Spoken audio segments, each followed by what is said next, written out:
This is the Violent Pacifist. So, me and Brad, we're back. We're going to talk about home defense principles, firearms, some tactic stuff. Uh, Apparently, we're going to throw in some civil unrest stuff just for funsies. Um, so, we'll see how this goes. So, Love it. home defense stuff. Let's start with the easy thing. We're going to talk guns because we're kind of, you know, HK goodness and all that good jazz. Go to home defense firearm. Well, every night when I go to bed, my VP9 H and K is right by my alarm clock. Alarm goes off, I shut it off, I grab it, throw it in my bag, and out the door I go. But that's my go-to if somebody kicks in the door. I got my AR and shotgun just in case by the feet of my bed, which I would go to that since I got a sling on that, and I could sling that sucker up, and there's 30 rounds of goodness. You have too many freaking options available. I like Somebody's gonna kick in the door and you're just gonna be sitting there going, Right, that's what's gonna happen. My house is gonna get robbed because I'm sitting here. Which one should I grab? which one do I want to shoot this guy in the face with? That's exactly what's gonna happen. I don't know what to do here. Oh, I'm so confused. I love everything about it. Um, yeah, my VP's typically on my end table. I don't always have a rifle with me. When I do, though, I typically set it up next to my end table, and that goes with me back to work every day. But I like the rifle. You know me in this from this standpoint. I am a go-to 5.56 guy. I would rather have an AR-15, whether it's a 9mm or a 5.56 gun.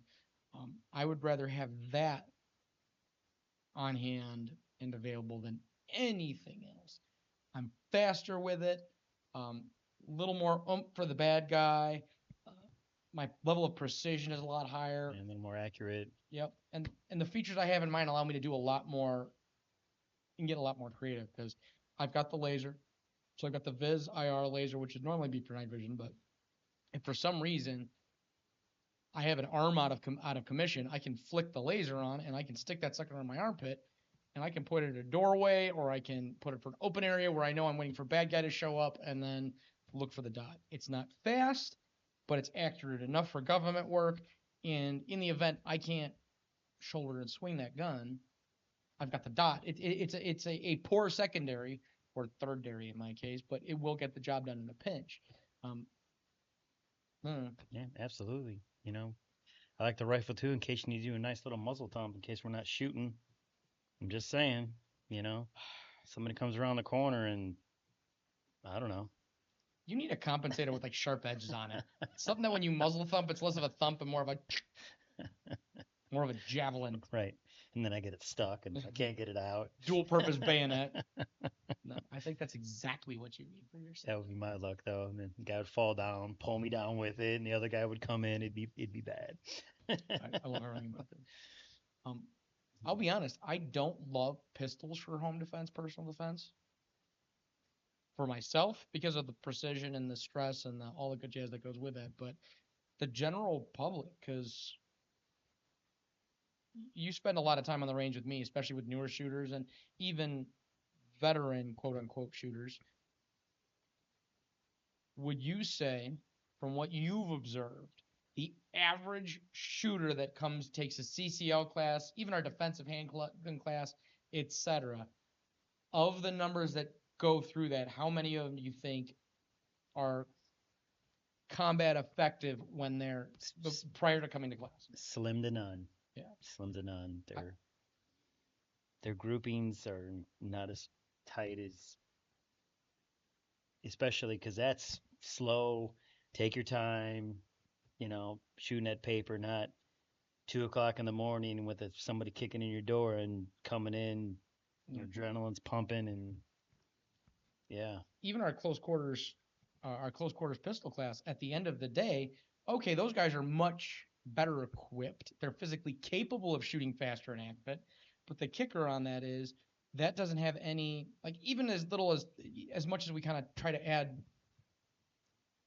fake stress, whatever you want to call it, simulated stress, There you go. that class, like, nobody's trying to stab you. You're Sure. not, the only thing that's simulating it is 15 people staring at you as you're trying to do rapid fire drills or trying to stay within a time limit. Nobody is waking you up out of a dead sleep. Um, Nobody is actively trying to stab you. You're not hearing screaming from another bedroom in the house. You are just sitting there with a bunch of other people in the line. Women in that class probably have a harder time because it's usually like 10 dudes staring at one woman, and I know that can add an extra layer of stress from the gender standpoint. But for the average guy going through the class, it's okay, you're in the class surrounded by all these other guys of equivalent skill set typically. Maybe some are better and maybe some are worse, but whatever. But the skill set's just it's a different animal. And I don't know how many guys do you think has been through our close quarters or say Jared's performance pistol course have come back to us and then taken our force on force class and have demonstrated that Right. live fire. Like there's a couple of our guys. Yeah. I think we've got what two. I'll include you in this. I think we've had 3 come through all of our classes that have come back through force on force again. Period. But when they come back and they actually perform with airsoft, and we're just talking airsoft, we're not talking Right. bullets Yeah. or We're not. paintball or Yep. something that's really going to leave a mark. With airsoft, all of that training, because you'd gone through close quarters pistol twice before we did a force on force with you again. Yep. And the first rep that you did, no offense, take this politely. No, you was shit all over yourself. because I was like, what the hell's going on here? Because though we talk about the mentality that you have in class and we say, hey, you need to have that, this is a fight, and you need to change your perspective when you're learning how to do that on the flat range. The minute somebody comes at you with the rubber knife or the airsoft guns, so it's a different ball game. You learn how to fight through that. Oh, yeah. So you've now learned how to perform when that's happening. And I like to hope that that's going to translate into real life. Yeah, exactly, in the real world range. But who's going through all those steps to figure out how to do that? Very slim to none. Yeah, like I said, I can think of 3 guys in our little posse that have gone through, well, not just our little posse. There are 3 guys that are in our little posse, but that have been through all of our classes that have recommitted to doing that and then demonstrating that and then been able to successfully demonstrate it. But it wasn't walking into the class and being able to do it. By the end of the day, right. Absolutely, we've got the other group that was able to perform accurately on the flat range, and then by the end of the day, transition to that on the live fire range when we're doing the tool or demonstration and we're doing scenarios and running around cars gunfighting with each other. It's not typical. No, it's not. So like we say, train. Get out there and train, people. No, absolutely. It's just, and it's for me, that's why everybody's like, oh, I need a pistol for home defense. I'm like, do you really though? Yeah, it's too many people out there saying, I know how to shoot, I know what I'm doing, until we get them out to the range, and it's like, my sights are off. Maybe, how about you listen a little bit and, and see what, do what we tell you and see what happens compared to just doing it your way. Because, I even learned from that, my stance and grip and everything changed a little bit. It's because you're wrong-handed. Love it. Here's a controversial take. Choice between, because a lot of people, and this is not necessarily a knock on our customer base, but it might be. A lot of people go, for whatever reason, for a budget-friendly pistol. What would you rather have, a budget-friendly pistol or budget-friendly shotgun? I'd rather have a budget-friendly shotgun than a budget-friendly pistol, because most budget-friendly pistols, sometimes they're not running. Mm-hmm. And we've seen that. I've seen that one too many times. Oh, it was running fine before I got here. Okay, sure it was. I believe you. Okay. Yeah, because we've got that Mavic 88, which is what, $250. I can't believe that thing has not been sold yet. It's crazy. We've got 2 of them. Well, Mark dibs one of them. Because you throw some double out in that thing. All you have to do, if you point it at the bad guy and you press it right, you're going to do some damage. Yeah, what would Clint say? I love everything about that. But yeah, like the Mavic 88 is $250. What pistol for $250 are we selling?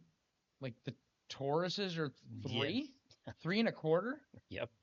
And I would rather have that Maverick 88 than any Taurus any day. Yeah, and it's No offense. all offense. I will eat that one, and I will gladly offend anybody on that one.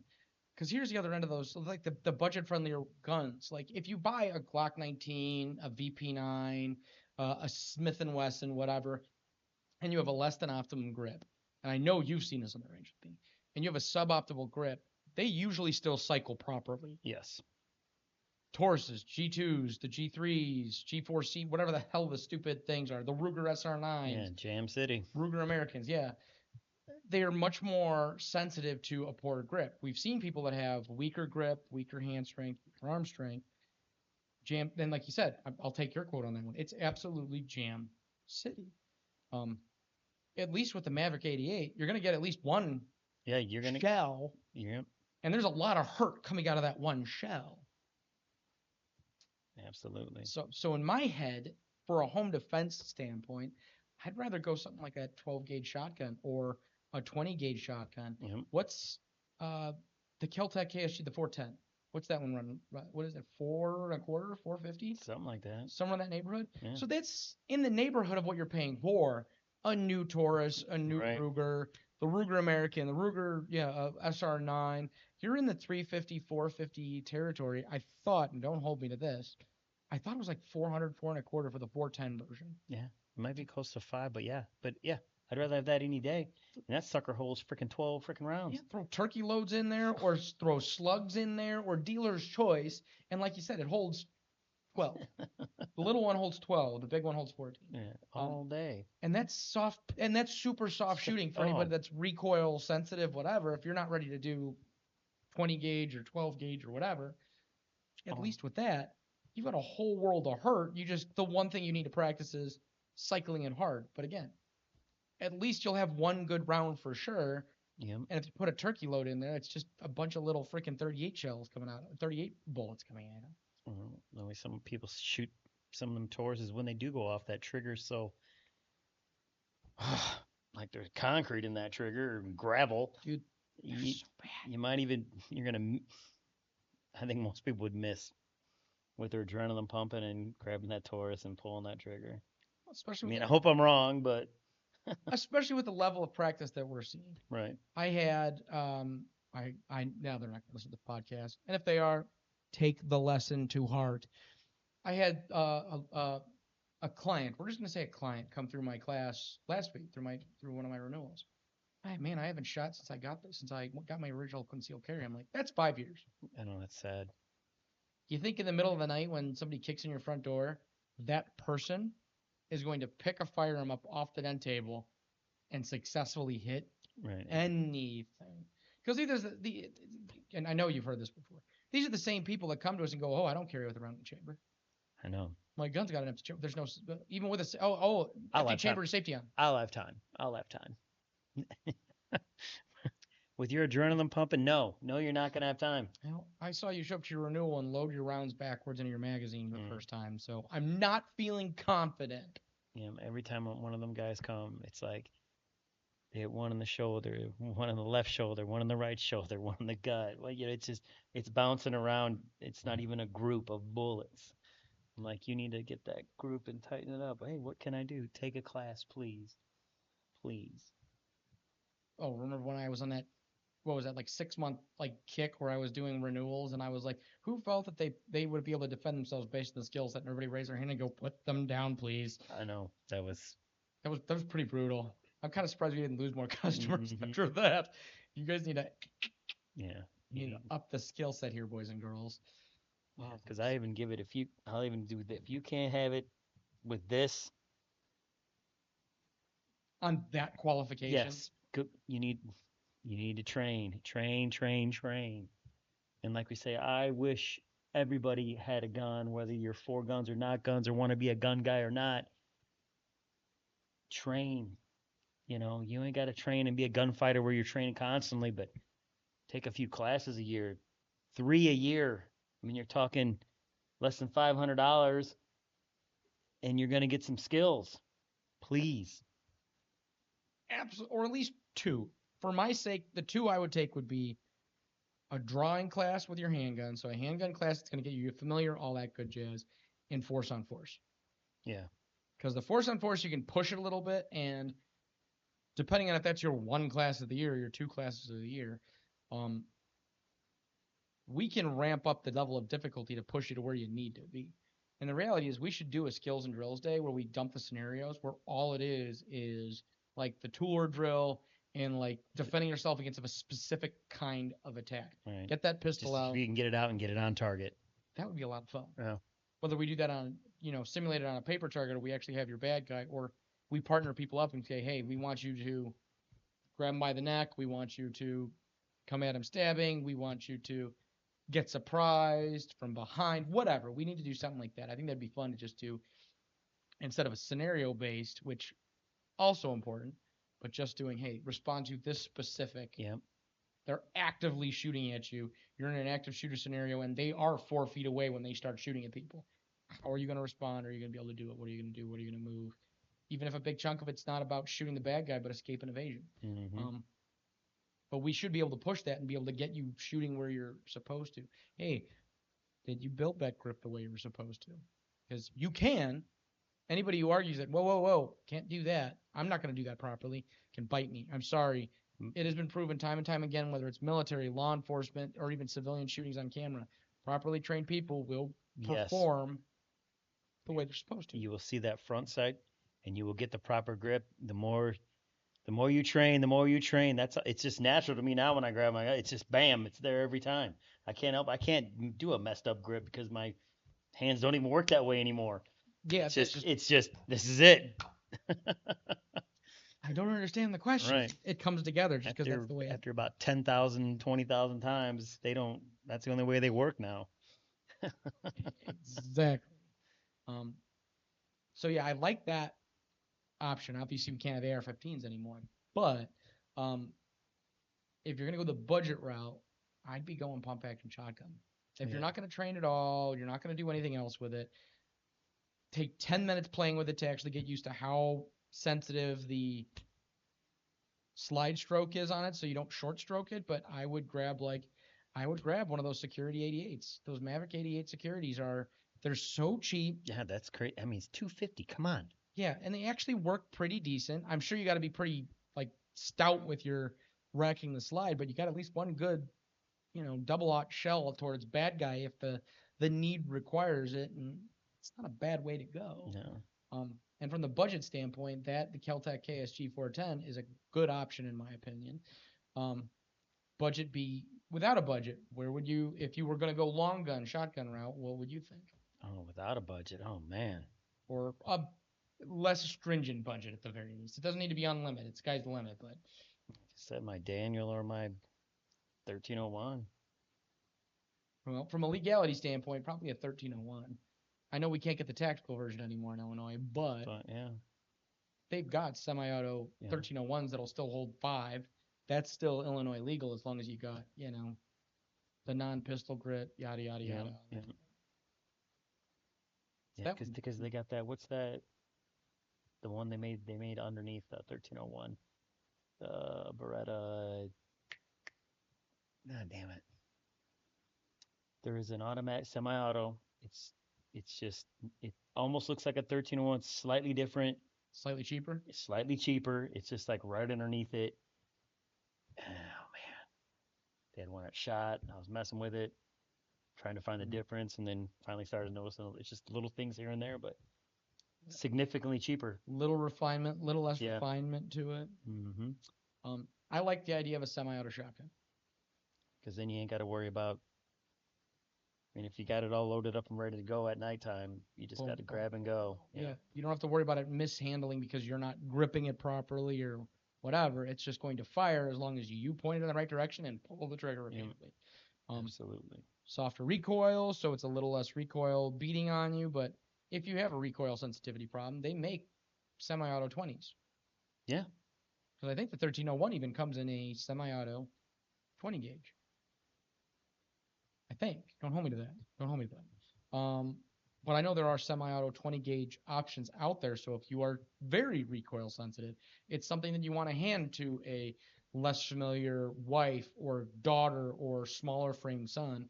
Cool. There's a great option for That would be definitely a direction I would probably go in, would be that semi-auto shotgun round before I would go with a pistol. Yes, I agree.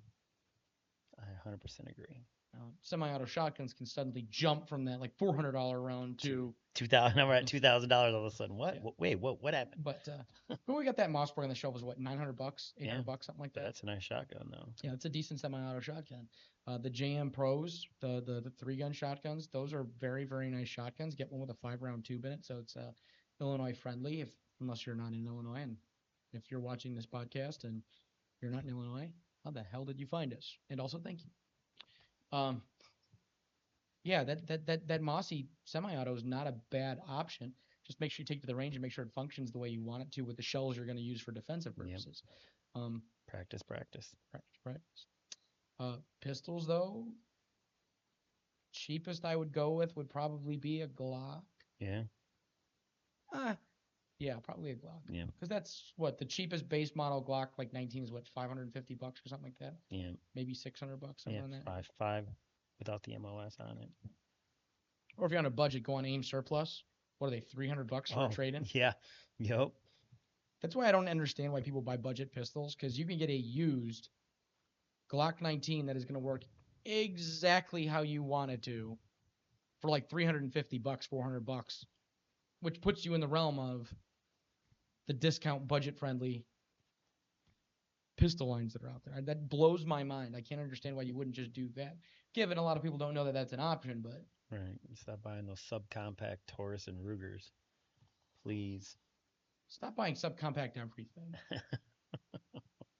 All right. I understand that there's a place for micro guns, these like the super itty bitties, but 98% of the people I know that have these micro pistols don't ever. They don't shoot them. And if they do, they're okay-ish with them. Cool. I put 2 boxes through it a year. Right now I'm like the lowest round count of my life at like 500 to 800 rounds a year, somewhere in the neighborhood of what I've been shooting. Probably closer to 800 rounds a year. My heyday, I was doing between 10 and 15,000 rounds. That was during my competition years. I'm sorry, 200 rounds for your micro compact does not a gunfighter make. It's just not. It's just not doing it.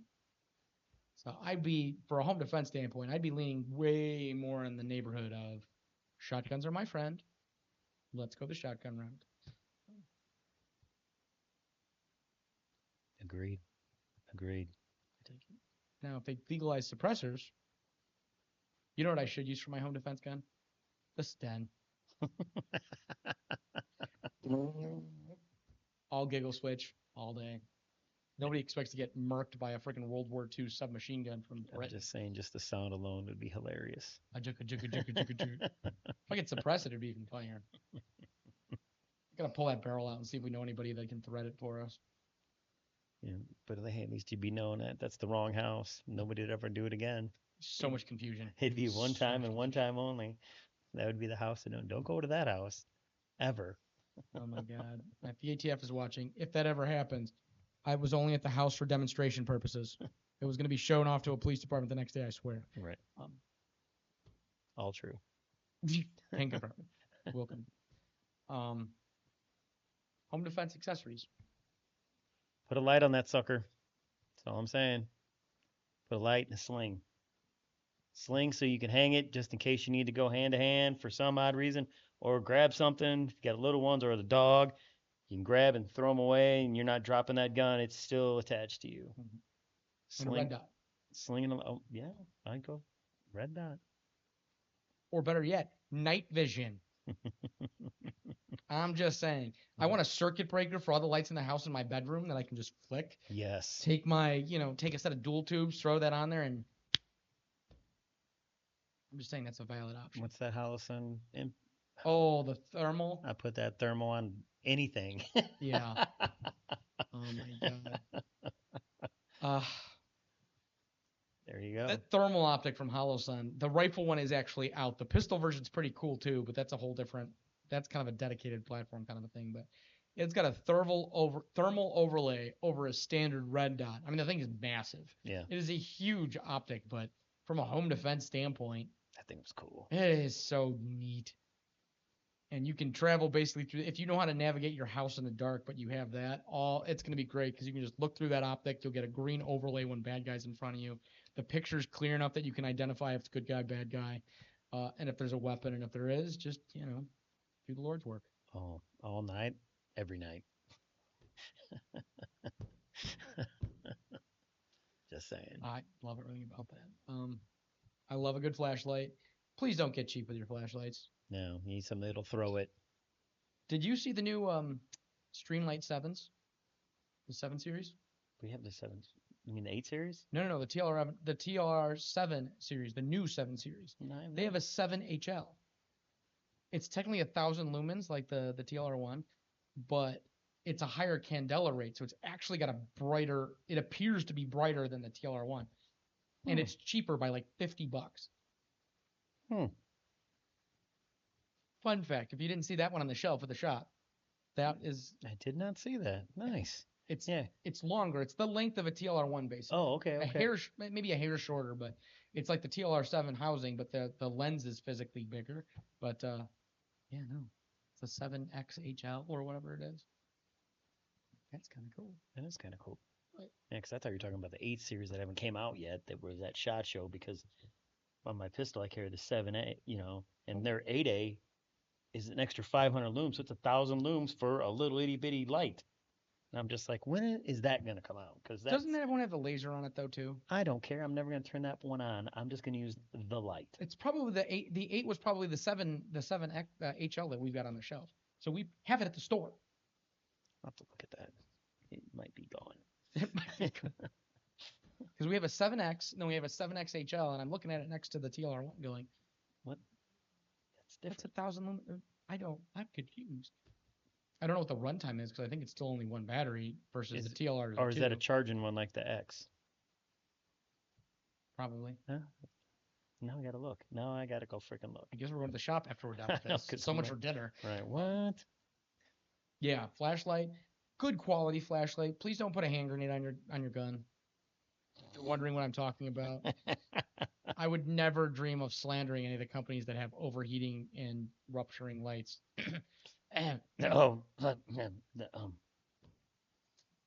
We can talk about that off camera. Yeah, good quality light, good quality red dot. A nice sling. Get a sling. And if you have a Wilson Combat and you're running a $12 red dot scope on your rifle, you know who you are. Please don't do that. Don't emulate that. I can't believe he hasn't broken that stupid thing yet. I know. God bless him though.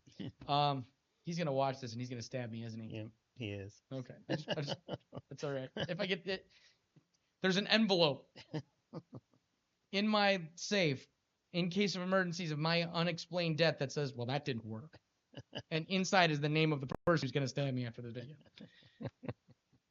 Jesus. Good flashlight. Long gun length. Technically a TLR, one of the TLR 1s or the 7s or whatever, would work.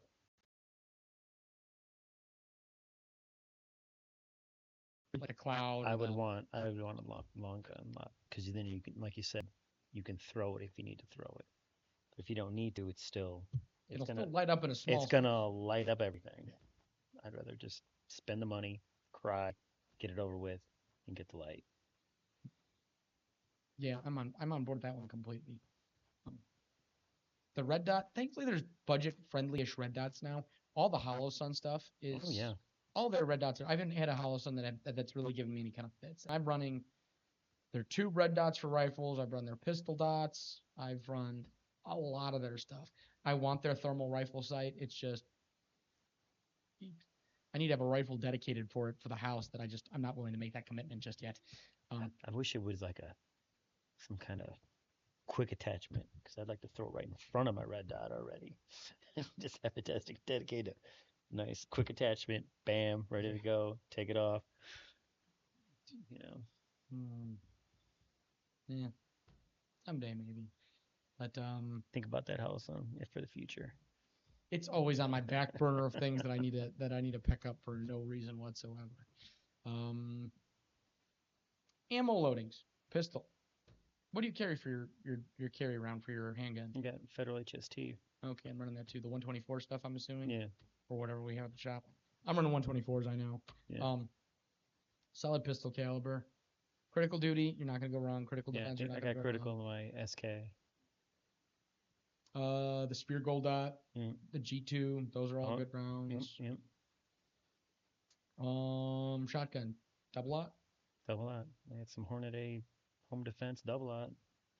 Flight control if you can find it. Yes, good luck. Yeah. I know Mark came back from that active self-protection conference, and they were like, get flight control, get flight control. Oh yeah, that stuff is that shotgun course you sent me to. You can call it. You can call your shot out like you're shooting a rifle with that stuff. It ain't gonna. You know, it's all right there. I was like, nice. When was the last time you went through our distributor, like, shticked and see if we can actually get it or not? We should look. Because I think last time we tried to look because all the hunters want that during hunting season. Flight Eh, control? Yeah, yeah, they wanted some flight control. They asked, and I went and looked one time and out of stock, out of stock, out of stock. We'll have to look. I'm like, We'll have to look when we imagine get that. back. Uh, Because I was like, I was gonna get him some and me some and call it a day. some for me, some for my shotgun, some for the bad guy. Yep.